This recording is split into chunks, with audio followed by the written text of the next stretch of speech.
Au bord du Loir, le château de Montigny-le-Ganelon. Ici ont vécu deux des plus vieilles familles de France, les Montmorency et les Lévy-Mirepoix, les ancêtres de Lydiane de la Motte Saint-Pierre. Comme beaucoup d'autres châteaux français, Montigny a été cambriolé 4 fois depuis 1971. Quand vous voyez cette petite collection de chaises, il y en a 3, il y en avait 6. C'est une collection qui est totalement dispersée. Dans un des cambriolages, ce canapé était parti. Nous l'avons retrouvé. Le plus grave, c'est que c'est le patrimoine de la France qui s'en va. Est-ce que la France, ça lui est égal ou est-ce que ça ne lui est pas égal? C'est à notre demande que Madame de la Motte Saint-Pierre a réuni quelques voisins. Tous ont subi le même sort, récemment. Vous, c'était quelques jours après nous, je crois. Nous, c'était le 7 janvier. 7 janvier, donc pile un mois après nous.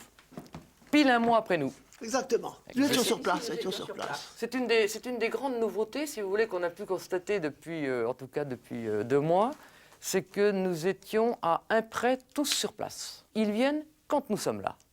Ils sont systématiquement gantés, cagoulés et armés. Qu'est-ce que nous faisons? On tire ou on ne tire pas? Si on tire, nous serons condamnés. Si nous les blessons, nous serons même condamnés à leur verser des indemnités que eux ne nous versent pas quand ils sont arrêtés. Si nous ne tirons pas, il n'y a plus qu'à rester dans nos chambres. On ne va pas en plus se faire ficeler comme certains d'entre nous l'ont été. On ne va pas se faire bâillonner comme certains d'entre nous l'ont été. Que faisons-nous? Toi, tu peux nous dire combien de fois tu as été cambriolé? 7 fois. Et la dernière? La dernière, ils arrachent les boiseries maintenant. Il n'y a plus rien. Il n'y a plus rien. On met des posters à la place, et puis voilà. Ils ont les 2 derniers, ils ont Non, enlevé. ne montre pas chez moi parce que j'ai pas envie que ça Oui. arrive. Ils ont enlevé les glaces, les grandes glaces au-dessus des cheminées. Malgré 5 guerres ou 6 guerres, il y a eu moins de dégâts par ces occupations de guerre que par 5 ou 6 ou 7 cambriolages, quoi. C'est ça qui est assez surprenant. Le dernier vol, j'ai même dit à ma fille, c'est pas la peine qu'on appelle les gendarmes. Parce que les gendarmes ne viennent pas faire des gros rapports, des rapports. Mais c'est tout ce que l'on a. Ça s'arrête là, c'est pas la peine d'aller plus loin. Et ça fait très très mal. Des biens de famille qui disparaissent comme ça. Alors qu'est-ce que vous voulez retrouver? On n'a que la peine au fond de soi-même, c'est tout. On s'est souvent revendu à l'étranger. Hein. Vous savez, les Hollandais, les ceci, les cela, tout ce qui est bronzaille, ils courent après ça. À Paris, l'Office central de lutte contre le trafic des biens culturels. 35 hommes et femmes dont la mission est de retrouver les objets. À leur tête, le commissaire Mimran. Le trafic des œuvres d'art est le 2e trafic au monde après le trafic des stupéfiants en termes de flux financiers. On estime qu'il génère 60 milliards de francs de revenus et que chaque jour dans le monde, 500 à 600 objets d'art sont européens. Premier pays victime de cette mode, la France. La principale raison, c'est que les objets d'art de style français intéressent énormément le marché international. Et on s'aperçoit que dans certains grands pays de destination, posséder un objet d'art de style français n'est plus réservé à des esthètes ou à des collectionneurs. Et dans ce marché, eh bien, l'offre, pour des raisons économiques, va s'ajuster à la demande. Et de ce fait, pour satisfaire cette demande, certains ne sont plus assez vigilants quant à l'origine des objets qu'ils proposent. Leur arme, l'ordinateur. Dans leur base de données, plus de 20 000 objets volés, des meubles, des toiles et surtout des horloges et des bronzes qui s'arrachent actuellement. Leur outil de travail, les photos que leur confient les victimes. Il est évident que pour les victimes, avoir une photographie, c'est une garantie éventuellement de les retrouver par la suite. Sans photographie, il n'y a pratiquement plus aucun moyen de preuve. C'est souvent avec un renseignement qu'ils arrivent à localiser un receleur. Parfois, ils ont aussi de la chance, comme pour ces chenets dérobés au château de Compiègne. Le vol a eu lieu le 12 mai 1998. À peu près 2 mois plus tard, nous avons eu un appel du conservateur du musée de Compiègne nous informant que ce chenet, qui était dans un salon, qui lui était proposé par un marchand londonien, en disant j'ai une très belle paire de pièces en pierre qui pourrait vous intéresser pour votre musée. C'était ceux qui avaient été volés dans le musée. Le conservateur les a reconnus immédiatement, a déclenché l'enquête, et en remontant cette enquête, nous nous sommes aperçus que ces chenets avaient été achetés en Hollande. Les enquêteurs de l'office ont le nom et l'adresse en Hollande du vendeur des chenets. Voilà quelque temps déjà qu'ils collaborent avec la police et la justice néerlandaise. Ils ont rendez-vous à Roermond. Ici, les frontières se touchent. Pays-Bas, Belgique, Allemagne, Luxembourg à moins de 30 km. Ici, les magasins d'antiquités abondent. Le commerce est roi. La tradition de ces pays marchands, un grand libéralisme. Dans ces petits villages, des objets dignes du faubourg Saint-Honoré à des prix stupéfiants. Les Français ont la conviction que la plupart d'entre eux sont volés. Encore, leur faut-il en apporter la preuve aux magistrats. Le palais de justice de Roermond. Ils ont rendez-vous avec le juge d'instruction et madame, le procureur de la reine. Pour nous, ce qui est important, ce sont les perquisitions. Pour éventuellement retrouver des objets qui sont actuellement, on pense, dans cette région, soit en Belgique, soit aux Pays-Bas. Et deuxièmement, bien sûr, l'audition de M. Il est désigné nominativement par l'antiquaire anglais comme étant le vendeur des objets de Compiègne. Dans une maison qui ne ressemble pas plus à un magasin que ses voisines, il découvre, sur 3 étages, 6 pièces remplies d'objets pour l'essentiel de factures françaises. Une fortune. Quelques-unes de ces pièces valent plusieurs centaines de milliers de francs. Au milieu de toutes ces horloges, certaines attirent leur attention. Attention, ça peut être celle-là. Hein. Il manque le balancier. Non, c'est le miroir qui est derrière. Par contre, elle va avec celle qui a le cheval. Hein. Au cours de plusieurs enquêtes sur ce même site, on a déterminé que les commerçants étaient en prise directe avec les équipes de voleurs français. Le jour même du vol, les objets peuvent arriver à destination ici. C'est un vol qui a été commis le 29 septembre 1997 dans le département de l'Ain. Et il s'agit d'une résidence principale, hein, en l'occurrence. Un bronze signé Degas. En une journée, il trouve 11 objets provenant de 8 cambriolages. Mais combien d'autres leur ont échappé, faute de photos, ou parce qu'ils avaient été transformés? Un bilan modeste quand on voit la masse d'objets qui disparaissent. Peut-être vaudrait-il mieux arrêter les cambrioleurs et les receleurs en France, sauf que la chose n'est pas facile et que ceux-ci prolifèrent. À Narbonne, après 3 mois d'enquête, une écoute téléphonique a mis les gendarmes sur une nouvelle piste. Un autre receleur prend de l'importance. Ils sont parvenus à localiser un dépôt que l'homme utiliserait. Ce garage. Je suis dans un appartement pratiquement en face du dépôt. Donc s'il se gare dans le bon sens, je ne peux rien louper. Plusieurs jours de surveillance et Kiki finit par voir arriver un fourgon. L'homme qui en descend, un brocanteur qu'il soupçonne déjà de trafic. Celui qui ouvre la porte du garage, le receleur numéro 2. Oui, allô? Oui, Alain, ouais. Écoute-moi. Il faudrait appeler Christian très rapidement, qu'il vienne avec la caméra filmer.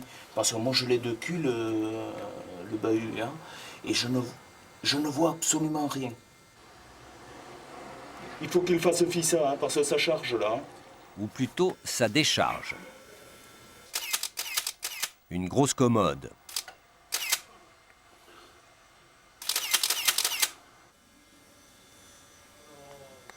Ça y est, c'est fini.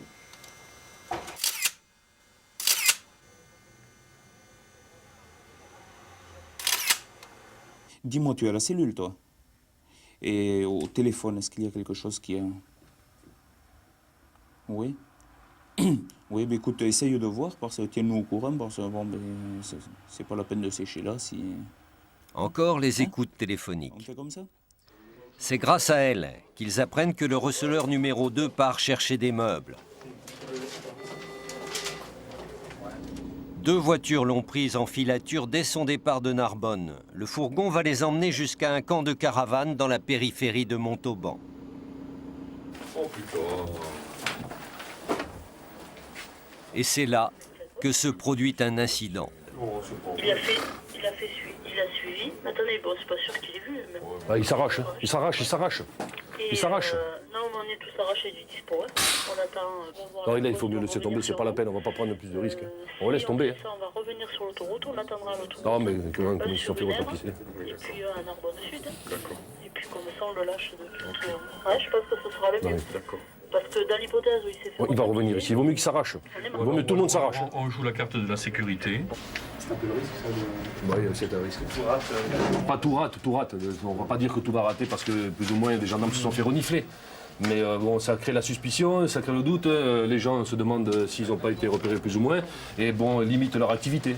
Et bon, il peut prendre des mesures là. Hein. Éventuellement, s'il sent qu'il a été retapissé, il peut rentrer à Narbonne, vider son dépôt et vite planquer tout cela.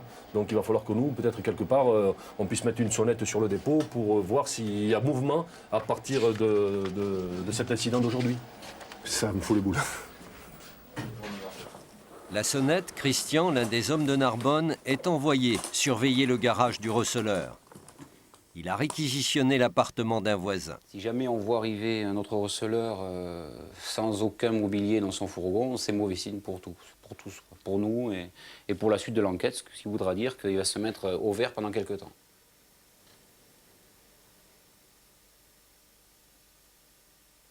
Et il n'a pas beaucoup à attendre. L'homme arrive, apparemment sans méfiance.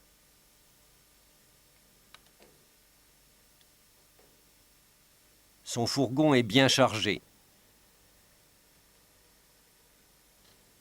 L'homme ne s'inquiète pas. Tranquillement, il décharge les meubles qu'il était allé chercher à Montauban.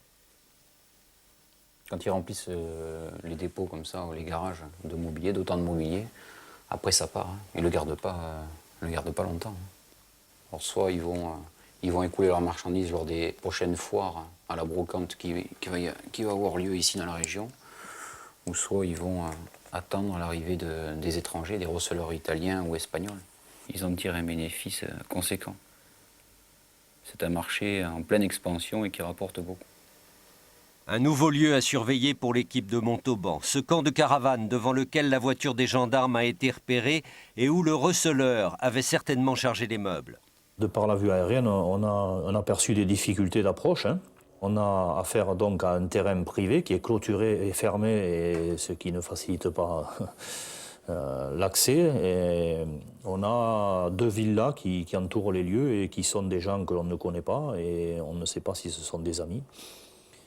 Bon, on peut mettre des véhicules à 100 mètres ou 200 mètres en amont et en aval pour filtrer les entrées et les sorties. Là, vous êtes sûr qu'il passe beaucoup de meubles? Rien qu'en faisant des passages devant le portail qui est toujours ouvert, là, hein, on voit qu'ils sont en permanence en train de bouger des meubles, charger des meubles dans les fourgons, descendre. Effectivement, ils sont actuellement dans une période très active. On va aller à côté, on va aller à la BM. Dès cette nuit, il décide de surveiller ce camp. Il pense que cet endroit est comme la ferme, un lieu de transit des meubles volés. Oui, allô? C'est quoi, une 405? Au moment de quitter la gendarmerie, ils apprennent qu'un cambriolage vient d'avoir lieu, pas très loin. Bon, mais voilà. Hein. Apparemment, c'est tapé dans le Gers, donc à Saint-Clair. Ouais, ils viennent d'être mis en fuite. Ils ont lâché une Renault 21 et apparemment, il y aurait 2 bagnoles qui seraient en fuite. Direction le camp.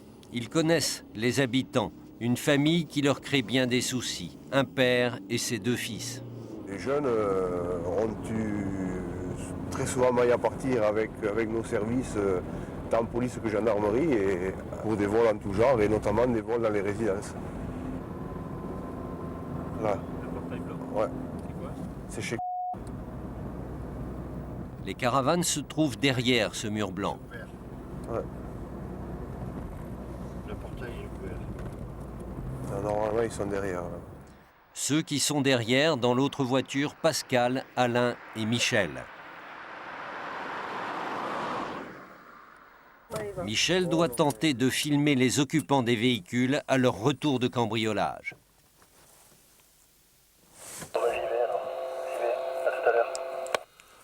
Ok, à tout à l'heure, nous on va laisser mettre en place et on contacte les 2 autres. Pascal et Alain se mettent en planque, à 500 mètres du camp. Oui, Michel. Oui, est-ce que tu me reçois bien là? Ouais, affirmatif, là je te copie fort. Moi je vais me mettre dans l'état de terre, je vais essayer d'approcher au plus près. Je te donnerai le top à l'arrivée, le top au départ. Ouais, reçu. Michel est juste à côté de l'endroit qui sert de dépôt. Il est à 3 mètres du terrain et il est là-bas pour faire des photos de nuit. Ce qui nous fait penser qu'il peut venir ce soir, c'est que demain, il y a un contact pour demain qui est prévu. Un mec de Narbonne qui doit venir prendre contact ici avec notre ami. Donc il n'est pas impossible qu'il rentre du matos cette nuit. Le mec de Narbonne, c'est le receleur numéro 2 dont le téléphone est sur écoute. À 5h30 du matin, un convoi de voitures emprunte la petite route, probablement les cambrioleurs. Ils entrent dans le camp et repartent une demi-heure plus tard. Bon, allez, on plie. Reçu, bon, mais rendez-vous au bureau, alors je préviens notre patrouille. Il ne leur reste plus qu'à visionner ce que Michel a pu filmer. Et effectivement, à 5h et presque 30 minutes, une voiture a franchi le portail du camp de caravane. On a un véhicule qui arrive et on distingue qu'il y a quelque chose sur le toit qui pourrait correspondre à un meuble. Et quand le véhicule ressort, on distingue bien que ça correspond à une 405, mais tout ce qu'il y avait sur le toit tout à l'heure n'y est plus. À 5h53, la 405 repart sans ses meubles. Livraison effectuée. Ils ont confirmation de leurs soupçons. Le camp est bien un dépôt de cambrioleurs. Mais ils ont également confirmation du fait qu'il ne sera pas facile de filmer les visages de ceux qui se trouvent à bord des véhicules. Ils ont obtenu l'accord du juge pour mettre sur écoute tous les membres de la famille. Il y a plusieurs choses. Concernant la technique qu'on a branchée, c'est positif. T'as une com hier soir qui appelle son jambe pour avoir des nouvelles des gosses et tout ça s'ensuit. Et il demande à s'il travaille en ce moment sur où il est. L'autre il dit oh, je travaille un petit peu, tout. Bon, il dit qu'il a été voir une maison. Enfin, bon. Et après, il lui dit mais quand est-ce que tu viens? Il lui dit je sais pas, non, parce qu'il dit tu sais, ici il y a du travail. Ah bon, il dit il y a du travail, oh, il y a du travail, il n'y a pas de problème. Tous les 3 ou 4 matins, pas de problème, il y a du travail, un coup de téléphone, ça va vite. Tu peux venir comme tu faisais avant. Et il me dit, de toute façon, les fils, ils ont dit, quand il n'y en a pas 3, il y en a pas 4. Hein. Il dit, c'est toujours bon de gagner 20 centimes sans travailler. Donc ça prouve qu'ils sont en plein dedans et que... Donc un coup de fil, ça veut dire j'appelle l'autre en Narbonne et puis ça y est, quoi. Et puis c'est bon, donc ça veut dire qu'on a de quoi écouler. Par contre, ce qu'on discutait avec Michel ce matin, le Trafipax. Le Trafipax, le radar de la police de la route.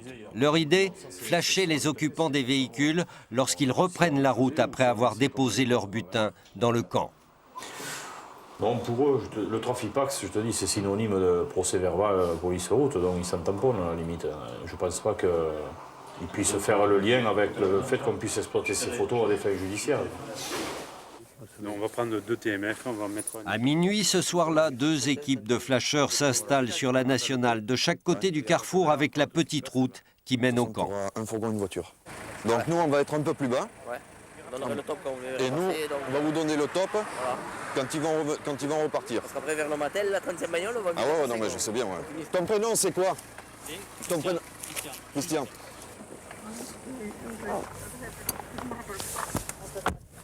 Michel, lui, est déjà camouflé dans la haie qui entoure le camp. Michel de Pascal.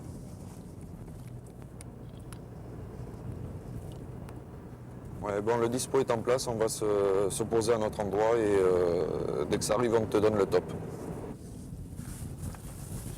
Ce serait gênant. Ce serait gênant. Oui, salut, c'est Burger, la cellule Chakov. Pour le moment, est-ce qu'il y a eu quelque chose cette nuit? Un coup de fil au central qui regroupe tous les événements de la région. Une tentative. Je te remercie. Salut. Une tentative de casse à Cassel-Sarrazin. Ils ont détruit le système d'alarme. Et ils sont cassés. Lorsqu'ils échouent à un endroit, les cambrioleurs abandonnent rarement. En général, ils vont tenter leur chance plus loin. Cette nuit, ils sont actifs. On va bientôt être 4h. 5h. Non, 4h moins 10, et tout va. Je vais aller jusque par là-bas. Et à 4h moins 5...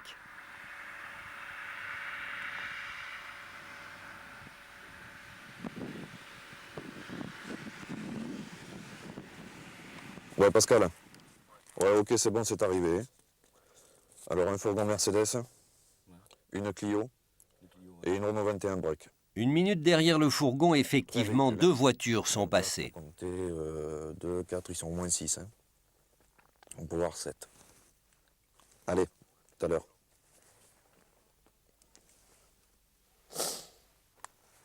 Une demi-heure plus tard, Michel annonce que les véhicules sortent du camp de caravane. Je te reçois, Michel.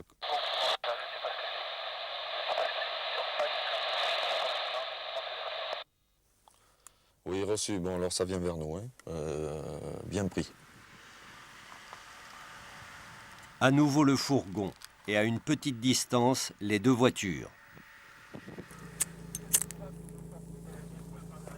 Ouais. Et tu l'as flashé? Vous êtes des dieux, les mecs. Bon, allez, on se retrouve au bureau. Ils ont tout flashé, les 3 véhicules. Ça fait plaisir, oui. Oui, parce qu'au moins là, on va voir les têtes. Là, on va avoir les casseurs identifiés. Ouais, c'est Pascal. T'as récupéré Michel? Bon, on rentre et on peut faire sauter le champagne. Ils ont flashé les 3, hein? Ouais. Il faut développer maintenant. Ouais, allez, on rentre. Non, c'est pas les bons véhicules qui ont été flashés. Et comment se fait qu'ils sont trompés? Mais non, ils ne sont pas trompés. Parce qu'il y avait un fourgon avec 2 bagnoles au fond, dont une Clio. Et la Clio, c'est une Clio blanche normale, alors que celle qu'il y avait, c'était une Clio 16S. Non, c'est vrai que Et c'est en rien à plus, voir. heureusement que c'est pas positif, hein, parce que je te dis pas la gueule du réglage qu'ils avaient fait, les mecs. Ça, tu comprends. Si tu veux avoir peur... Complètement flou. Si cela avait été les bons véhicules, ils auraient eu quelques difficultés à identifier les passagers. La gendarmerie travaille mieux que ça d'habitude. On range. On range, un coup pour rien. C'est pas grave. Ça arrive. 4e mois d'enquête. Cet après-midi-là, Christian Cano et le lieutenant Théroux ont rendez-vous avec le juge d'instruction à Castres pour faire le point sur l'affaire, tant côté Narbonne que Montauban.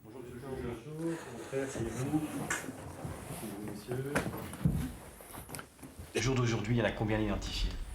En ce qui concerne les receleurs, on a à peu près 7 à 8 protagonistes hein, au niveau des receleurs. Tout à fait. Qui sont bien accrochés au Qui sont bien accrochés, aucun problème. 7 ou 8 a priori en plus détention. Les casseurs que nous avons identifiés, 2 ou 3 donc, mais d'ici là il risque d'en avoir plus. Je crois que le minimum c'est une dizaine. Tout aussi bien les investigations menées par la cellule de Narbonne, comme par la cellule de Montauban.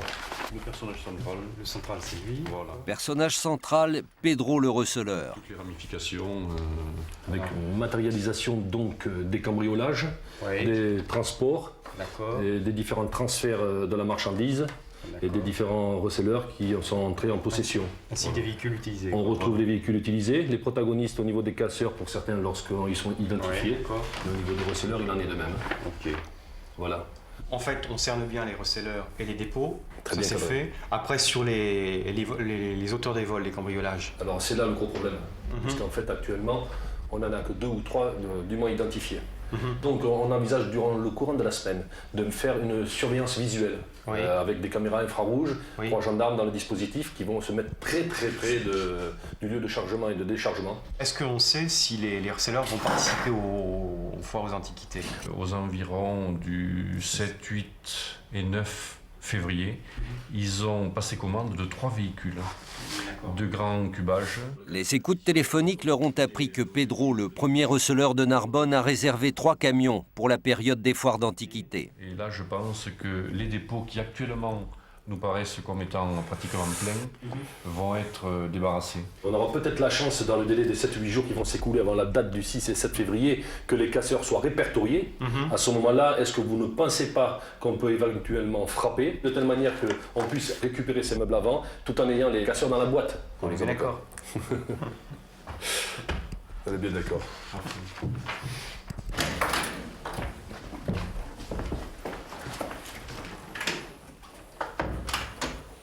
Les hommes qui marchent dans le faisceau infrarouge de notre caméra, 3 gendarmes de l'équipe de Montauban qui s'approchent de la ferme. Comme Christian Cano l'a annoncé au juge, ils vont passer la nuit tout près du dépôt pour tenter d'identifier tous les cambrioleurs à leur retour de cambriolage s'ils viennent cette nuit. Leurs vêtements et leurs cagoules sont noirs. Ce sont les aberrations provoquées par l'infrarouge qui les rendent clairs à l'image. On est dans la pénombre, hein. Donc d'en bas, on ne voit pas, c'est sûr. Mais bon, il faut quand même être prudent. Si jamais on se faisait allumer, quand même, on est à l'abri ici. Cette nuit-là, ils ne verront rien venir à la ferme. Pendant 10 nuits, ils vont maintenir cette surveillance. À Montauban, en même temps, l'autre équipe tente de photographier les casseurs, sans succès. Pourtant, beaucoup de cambriolages passent par le camp de caravane. Le 10e matin, ceux de la ferme n'ont toujours rien vu venir. La première des foires à la brocante est celle de Béziers, le magasin de Robert Asensio, l'un des organisateurs de ce déballage réservé aux professionnels. L'homme connaît les dures lois et la difficulté du métier. Le marché est dur en ce moment? Avant cette foire à la brocante, l'adjudant Cano a décidé de prendre contact avec lui. Moi, monsieur Asensio, 36 ans de métier, de père en fils, de carrière. Moi, j'ai eu des trucs dans ma vie. Jamais j'ai été impliqué dans quoi que ce soit.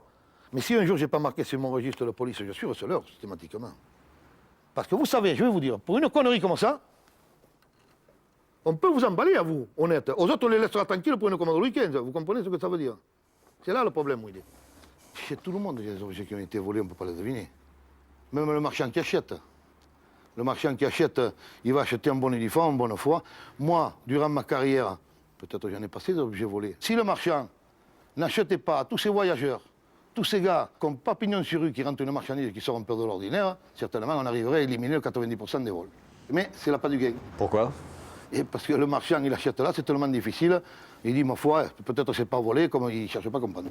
Et des professionnels comme vous voyez tout de suite quand un objet a été volé? Ah, ben bien sûr. À 99%, on le voit. Bien sûr. On le voit à l'attitude des gars, on le voit parce qu'il y en a qui vont vous répondre pas de facture ou des trucs comme ça. Systématiquement, c'est douteux. En gros, quand on fait une bonne affaire, c'est douteux. Ah oui. Ah ben actuellement, oui. Actuellement, oui. Quand on fait une super bonne affaire, c'est douteux. On la garantie, là. Le 7 février, le parc des expositions à Béziers. Le déballage réservé aux professionnels. 700 exposants et des centaines d'acheteurs, certains venus de très loin. Au total, plus d'1 millier de camions, entre 10 et 20 000 mètres cubes de meubles. En une matinée, des dizaines de milliers d'objets, peut-être des centaines de milliers, vont changer de main. Au milieu de tout ce bric-à-brac, un fourgon facilement identifiable, sa couleur et son immatriculation. Celui-là, c'est un véreux, celui-là, on va l'allumer en Italie. L'homme qu'ils avaient filmé il y a quelque temps à Béziers au dépôt de Pedro.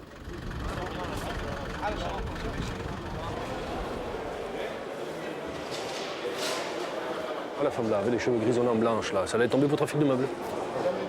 J'ai parcouru les stands depuis ce matin. J'ai déjà identifié 8 à 9 personnes que j'ai appréhendées par le passé pour du trafic de meubles. Donc pour un seul enquêteur, je trouve que ça fait beaucoup. Si on mettait tous les enquêteurs de France qui ont éventuellement travaillé dans le milieu de la brocante et des antiquités, il y a des questions à se poser. Les personnages connus apparaissent les uns après les autres. Pedro, le receleur de Narbonne, en veste bleue avec ses rayures blanches, celui qui les intéresse.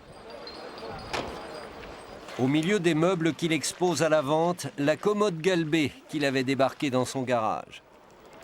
Parmi ces centaines de fourgons, une fourgonnette banale, blanche. Sauf que, si ces vitres sont teintées, ce n'est pas pour cacher des meubles.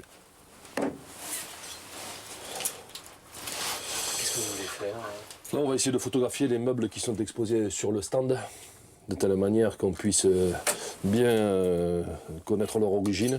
Allez, donc écoute, bon, toi tu me cibles là, la grosse commande, moi je me cible. Fais gaffe là, parce que dans l'amalgame là, il faut voir d'un coup où c'est. Ça va pas être facile, hein. On va pas être loin là. Là, à gauche, à gauche. Il y a la commode au fond.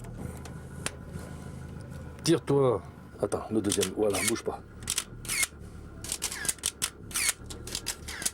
Vas-y, arrose, pas moller ce groupe-là. Vas-y, donne, on fera le tri après. Allez, c'est tout bon ça. Tu peux y aller, mon gars. D'après la loi, les meubles vendus ainsi en place publique sont blanchis. L'acheteur sera considéré de bonne foi. Pour récupérer leurs biens, les propriétaires devront les racheter. Mais effectivement, il y a un risque de disparition de certains meubles, mais ça, on ne fait pas d'omelette sans casser deux, quoi. On est obligé d'y passer, quoi. C'est triste pour les victimes, mais c'est le seul moyen de pouvoir progresser dans notre enquête. C'est trop tôt, là, on ne peut pas taper encore, donc on est obligé de passer par là, quoi. La commode galbée. Lors de la conversation téléphonique avec le receleur, le cambrioleur en avait réclamé 30 000 francs. Les gendarmes estiment que Pedro a dû l'obtenir pour 15 000 francs. 70 000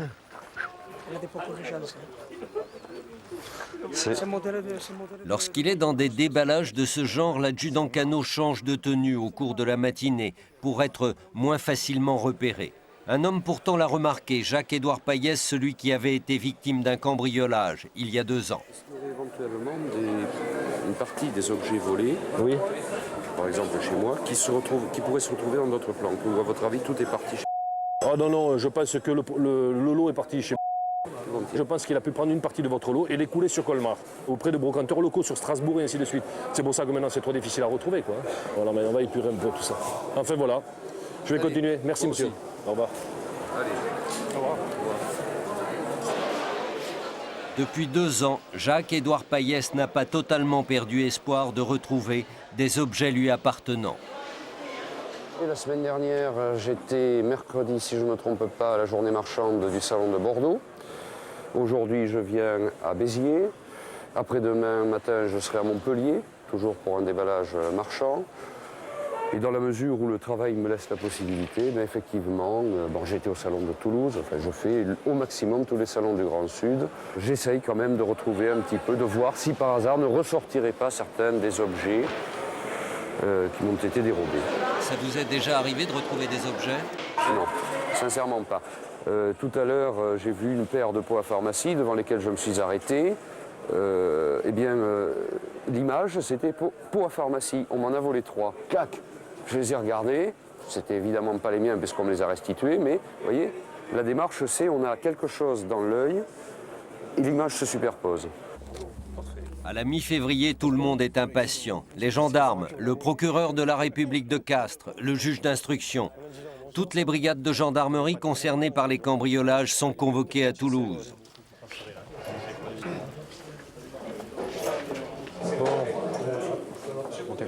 Pour l'occasion, les enquêteurs de la cellule ont remis leurs uniformes. Sur ce tableau, oui, ce sera mieux. Nous avons contrôlé quelques livres de police de brocanteurs de la région de Narbonne et de Béziers. À notre grand effarement, on a constaté qu'on a tous nos équipes de casseurs parallèles qui arrosent toute la région là-bas en bas. Les meubles sont tirés ici en haut et ils vont les vendre à des brocanteurs véreux sur la région qui les écoulent.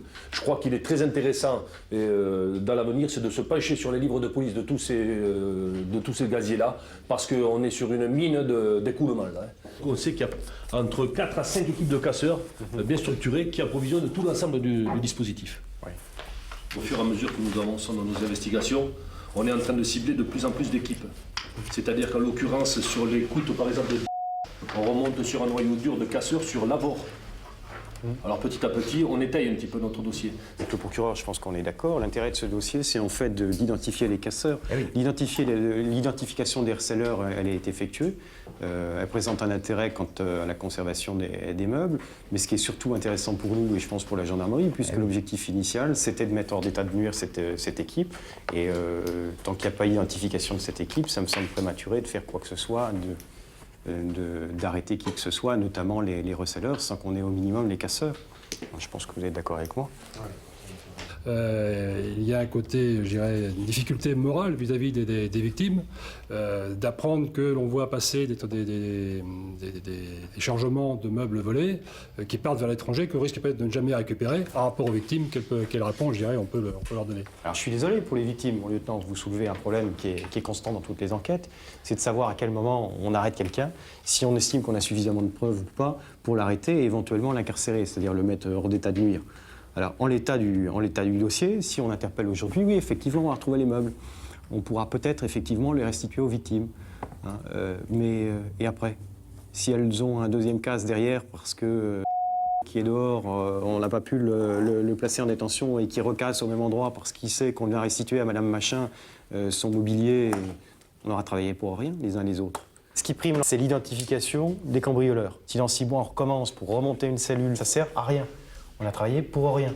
Et on a dépensé de l'argent pour rien. S'il faut attendre 15 jours de plus pour avoir une identification des casseurs, nous, on est prêt à attendre 15 jours de plus. Seulement les jours et les nuits passent avec leur lot de cambriolages et de meubles qui partent. C'est un samedi qu'ils ont par exemple vu arriver ce camion immatriculé à Florence avec à son bord 2 hommes. C'était devant le garage du receleur numéro 2 à Narbonne.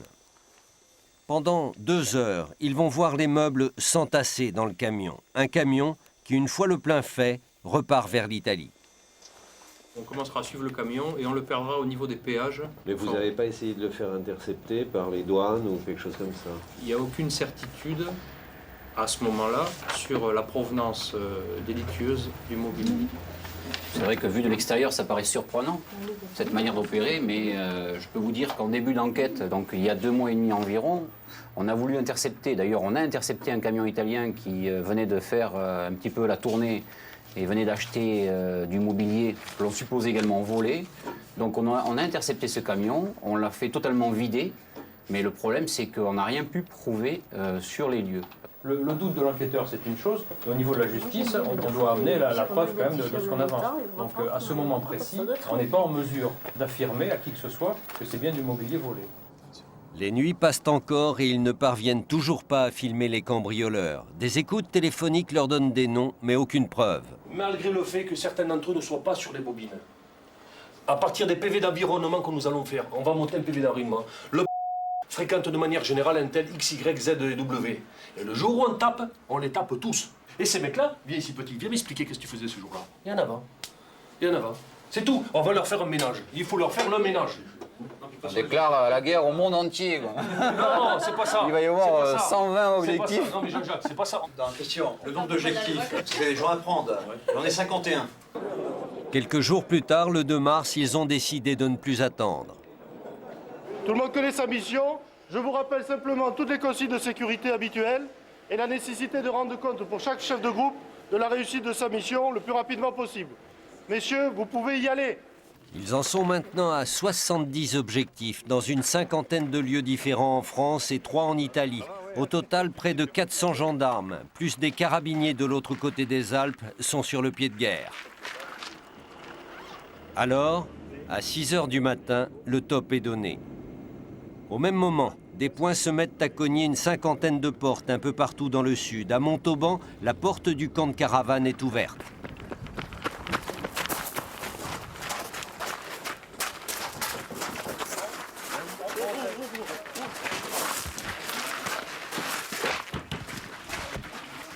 Gendarmerie, ouvrez.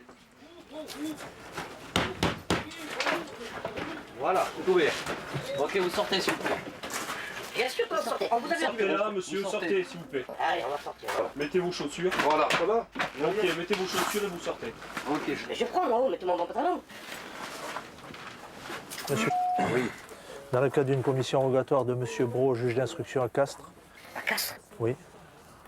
On vous met en garde à vue. Oui. À Castres? Oui, à Castres.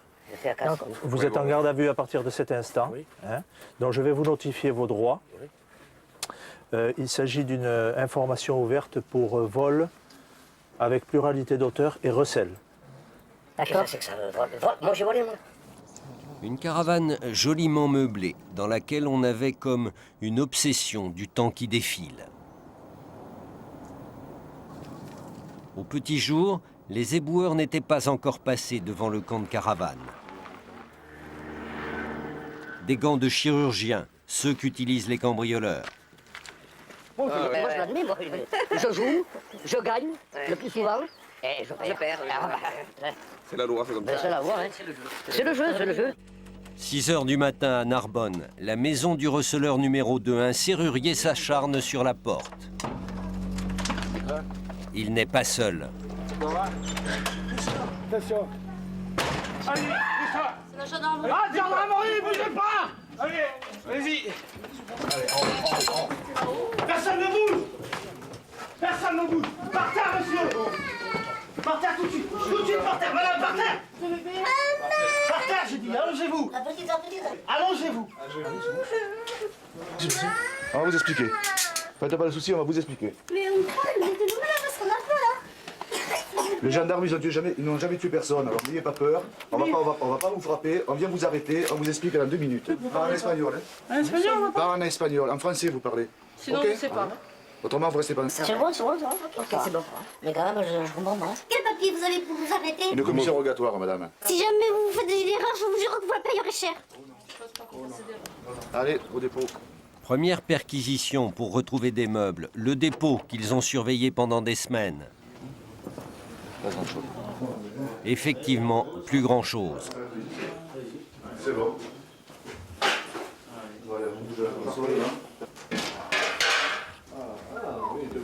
Ouais, ouais, ça c'est. Ça, elle est belle, hein? Oui. Ça, elle est très belle, celle-là.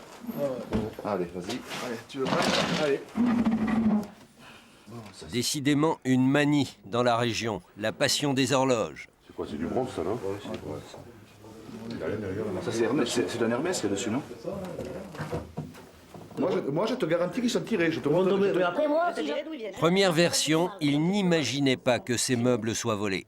on touche pas à ça. Enfin, bon, on aura le temps d'en discuter. Voilà. Mais par contre, si c'est comme ça, je vais vous en montrer, moi. Et je te dirai d'où ça vient. Je deviens comme vous. Je me mets dans votre filière et je vais vous en sortir, hein, des gars comme ça. Parce que j'en connais, hein. D'en connaître, j'en connais, mais je travaille pas avec eux. Je le vois déjà. C'est-à-dire, ils me disent, je te fais votre facture, le premier, j'achète pas, c'est pas la peine. Non? C'est déjà une chose, déjà. Allez, pour regarder, on compte. Au même moment, dans la maison du couple, la fouille a permis de trouver une boîte à biscuits pleine, mais de biscuits particuliers. Il y a 10 liasses de 20 billets de 500 francs. C'est bon? Au total, 400 000 francs en liquide. Dans un garage tout à côté, cette voiture payée cash il y a un mois. Dans la logique des choses, je veux dire, une personne comme toi qui touche le RMI avec 3 gosses, c'est normal qu'on trouve chez toi 400 000 francs liquides et puis que tu roules la Mercedes.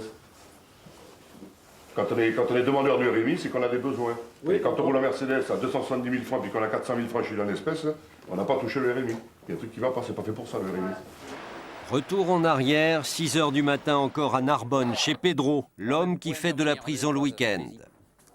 Mesdames, bonjour. C'est la gendarmerie. Donc, vous êtes en état d'arrestation pour une commission rogatoire que nous avons de M. Broge, une instruction à Castres, dans le cadre d'un recel et trafic de mobilier. Donc, c'est surtout votre mari qui est intéressé dans cette affaire-là, mais vous également. Vous êtes madame? C'est sa sœur. Sa sœur? Mais Pedro n'est pas là. Bon, on a donc interpellé madame. Bon, lui, il n'est pas là. Donc, on commence avec la perquisition et on a mis les personnes en garde à vue. Il y a du mobilier dans le garage et dans la cour, on va les voir, hein, on va les s'en rendre compte. Allez, au revoir. Il est où votre mari là? Il est là-bas. Où ça là-bas? En prison. Il est en prison là? Ouais? Vous êtes sûr de ça, madame? Il est en prison là? Et moi je vous dis qu'il n'est pas en prison. Il est rentré quand, d'après vous? Hier? Oui. À quelle heure il est rentré d'après vous? À 2 h l'après-midi? À quelle heure il doit en revenir? Vous l'avez accompagné, c'est ce qu'il vous a dit. À 6 h?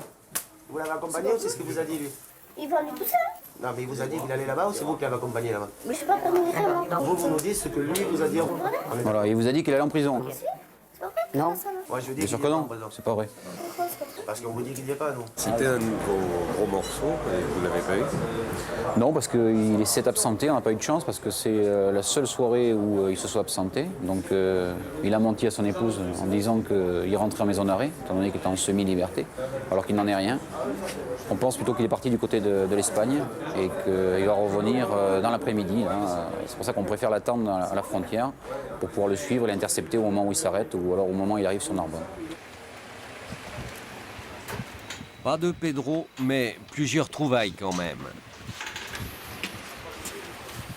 Nous, on a trouvé plusieurs commodes, ainsi que, je sais pas, il y avait des armoires, enfin on a trouvé quand même du mobilier, hein, parce qu'il y a une petite cour qu'on n'avait pas répertoriée, derrière le garage, et là il y avait du mobilier.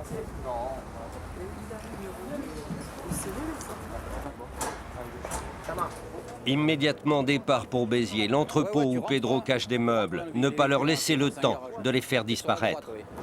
Faites gaffe, il y a des clients peut-être. Hein.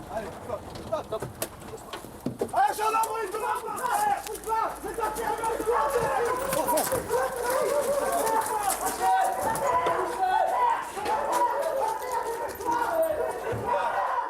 Je suis pour rien, moi je suis pas de là, qu'est-ce qui se passe là? Attendez, mais on va vous faire relever. Vous sortez tout le monde, vous les mettez le long du mur là-bas. Nous avons une commission rogatoire concernant un trafic international de mobilier. Rassurez-vous, on n'est pas là pour les voitures. Bon, il est déposé où les mobiliers? Dans ce garage-là? Bon, alors vous me suivez seul. Vous restez là les autres. On y va. On peut vous faire voir aussi qui le mettait, hein, je veux dire. Voilà. Et il reste plus, il est venu le chercher quand la dernière fois? C'était un véhicule de location, c'est bien ça? Oui. Bon, il y a un Italien qui est bien venu chercher le matériel, les clés d'eux. Oui, c'est les clés. J'avais les clés à la main quand mettez-les dans la poche. Bon, d'accord. Très bien. Vous avez aidé déjà à plusieurs reprises?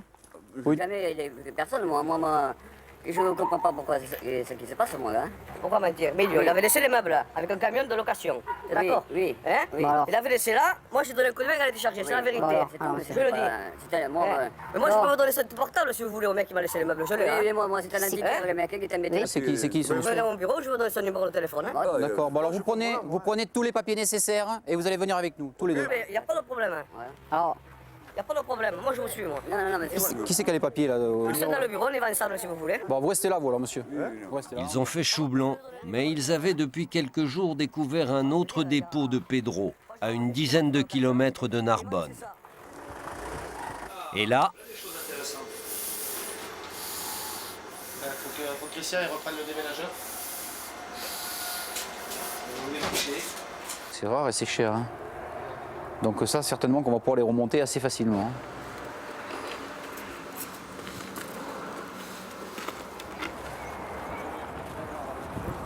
Il y en a pour du fric, là.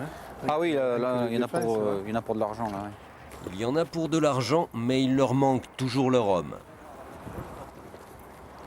Il y aura la filoche derrière et s'il vient sur le péage de Toulouse, de Narbonne, donc sud, on l'interceptera au péage. S'il s'arrête avant pour téléphoner d'une cabine, on l'intercepte sur l'autoroute. Vous êtes sûr qu'il va revenir? Oui, je pense que oui. Il peut être alerté, non? Il pourrait l'être, mais vous savez qu'on a quand même ratissé large ce matin. Donc la plupart des objectifs font partie de sa famille et de ses relations. Donc déjà, avant qu'il soit averti, il va s'écouler plusieurs heures. Hein. Je pense qu'il n'est pas joignable de toute façon en Espagne là-bas, parce qu'il a raconté à tout le monde qu'il rentrait en prison la nuit précédente, donc personne ne va chercher à le joindre. Pedro court toujours, mais à Narbonne, le receleur numéro 2 est sur le grill. T'es déjà... Je sais pas ce que je veux dire. Non, dis-moi, tu es déjà parti de chez pour aller à d'autres endroits chercher du matériel. Bon, maintenant je veux savoir où. J'ai pas pu partir avec lui. C'est pas possible, je suis pas allé. Je te jure sur mon petit... Non, laisse-le les gamins. Non, je te jure, je suis jamais parti avec lui.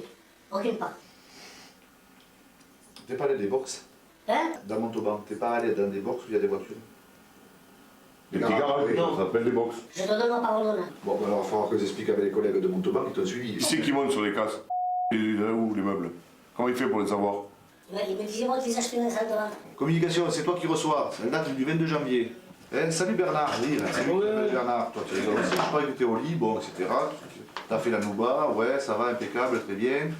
Je lui avais dit qu'il me prenne des trucs, des machins, et je te le répète comme c'est là. Comme il parle, hein. Ouais. Il y avait Louis et il y avait Philippe. Ouais. Ça fait Louis-Philippe. C'est qui? C'est Louis-Philippe à la sortie, quoi. Non? Je explique tout, vous parlez qui c'est Louis et Philippe? Alors vas-y. Je sais, je connais, je te jure. Tu dis que tu connais là. Mais il dit ça lui, Et toi tu réponds oui. Oui, d'accord. Mais bon. On va directement à la salle des ventes et je te donnerai un coup de main à charger si tu veux. Ouais. Personne n'y va à la salle des ventes. Si, il va à la salle des ventes, il va casser les baraques, il va faire casser les baraques. C'est ça la salle des ventes pour lui. Ça te gêne pas qu'il soit pas déclaré? Tu travailles quand même avec lui. C'est son problème à lui, non? Ah mais non, c'est ton problème, puisque là maintenant c'est toi qui es ici. Non, d'accord. Mais lui, il y a un fait qu'il ne soit pas enregistré. Mais s'il n'est pas enregistré, les meubles, ils viennent d'où? Il n'a pas de livre de police, donc. Oui, mais il te fait une facture comme lui l'a acheté. Il n'a pas le droit. Il n'a pas le droit. Il n'a pas le droit. Donc toi, tu es le blanchisseur de tous ces meubles qui partent en Italie. Parce que toi, tu récupères des meubles volés auprès de tes fournisseurs, dont tu nous as cité les noms tout à l'heure, et tu les remets à un Italien et tu lui fais une attestation avec ton tampon de la brocante pour pas qu'il s'inquiète par les autorités à la frontière. Dès que les radios ont annoncé le coup de filet, des victimes se présentent pour tenter de retrouver leurs meubles, comme à Montauban, ce couple dont la maison a été cambriolée 3 nuits auparavant. Pour cette visite, les deux personnes âgées se sont faites accompagner par leur fils. Ah voilà, ça le marbre. Non, c'est le marbre dans le Et la pendule là, voilà. Et là, voilà, la pendule, voilà. C'est l'autre derrière. Monsieur, c'est l'autre derrière. C'est l'autre là. Oui, donc celle-ci viendrait de Bessières. C'est dans le coin. C'est à côté. C'est à côté. Voilà la base. Voilà la base. Ah, il n'y a pas le haut, la photo est coupée. Le hasard a voulu que le fils soit magistrat. Voilà, si ça ne vous dérange pas, pour l'impact psychologique, j'aimerais vous présenter le chef des casseurs là. Bonjour. Monsieur, je vais vous présenter Monsieur Moulis, premier substitut de Monsieur le procureur de la République de Toulouse, qui est légitime propriétaire, on peut dire, d'une des enfilades qu'on a retrouvées chez vous ce matin. Voilà. Ça tombe bien. Ça tombe bien. Hein? Comme je vous l'expliquais ce matin, je crois qu'on attend de vous des explications claires et franches. Monsieur le gendarme, j'ai peur de la prison.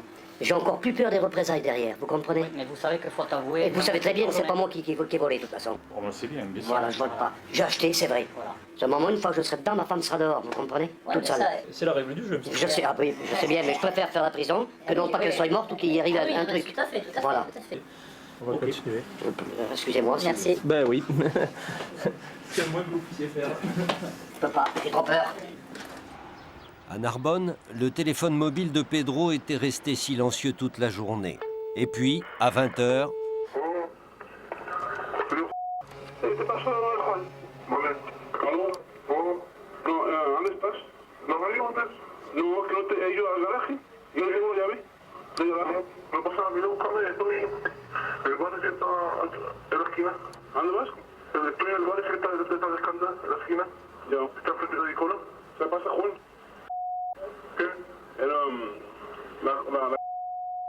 ¿Y tu mujer? Sí, no la dejan salir, la dejan a la calle hoy esta noche. No sé, ¿sabes qué digo? Alors, le problème, c'est que si on prenait sa femme ici, on lui fait appeler sa femme sur le téléphone portable. Oui. Et on lui demande à sa femme de lui dire de rentrer. Parce qu'elle peut lui dire. Et alors, je voulais savoir si on peut le faire. Ah, aucun problème. Voilà. C'est pour ça que je voulais vous voir. Oui, oui, tout à fait. C'est aussi, non? Hein? Tu dis quand tu veux, hein? Parce qu'il disait qu'il nous laisse pas, hein? On est en cachot, là, hein? Attendez, je n'en mets pas un ça, non? Passe-moi les gendarmes. Non? Oui, allô? Oui, bonsoir. Bonjour. Il n'y a pas de problème, nous sommes corrects. Donc, dans la mesure où vous êtes correct, nous sommes corrects. Je vous attends. Merci. Alors? Il arrive là. Moins de 5 minutes plus tard, Pedro se présente à la grille. Il se rend. Bonsoir. Bon, vous avez bien fait de venir, c'est plus simple. Suivez-moi. Pas de problème pour votre femme, on la remet dans le circuit.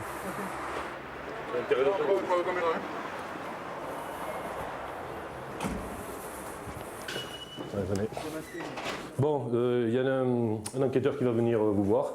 Il va vous entendre sur les faits qui vous sont reprochés. Vous vous expliquerez comme vous voudrez. Effectivement, l'équipe qui était à sa poursuite depuis la frontière espagnole arrive dans la foulée.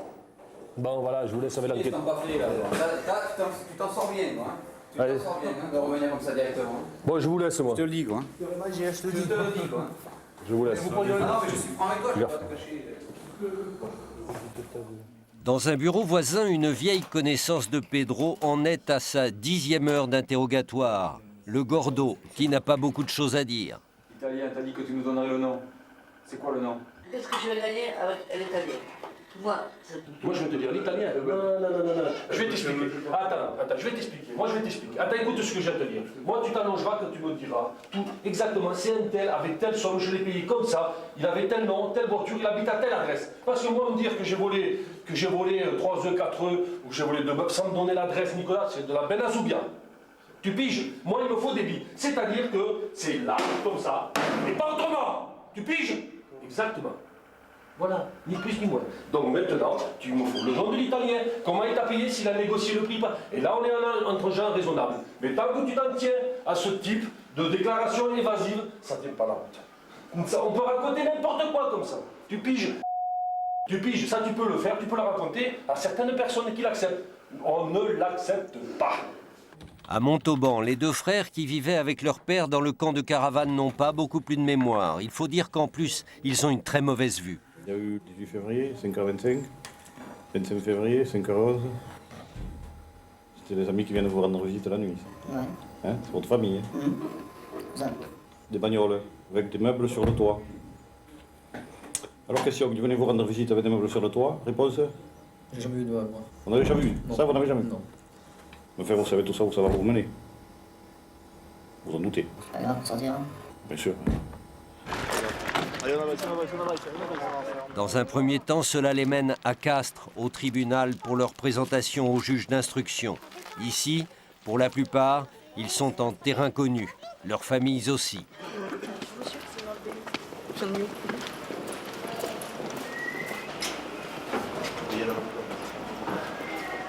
C'est mauvais quand on vient voir le même juge. Oui, je sais bien, mais c'est pour rien. C'est pour rien. Monsieur, c'est pas bon de venir voir une fois le même juge. Surtout quand on est sur le contrôle judiciaire. Monsieur le juge, moi j'ai rien à voir dans cette affaire. On va voir ça. Bon, on se voit dans combien? Dans 5 ans, on commence.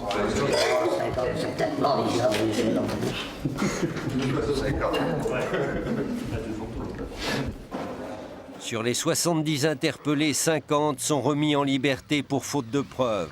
20 partent pour la maison d'arrêt.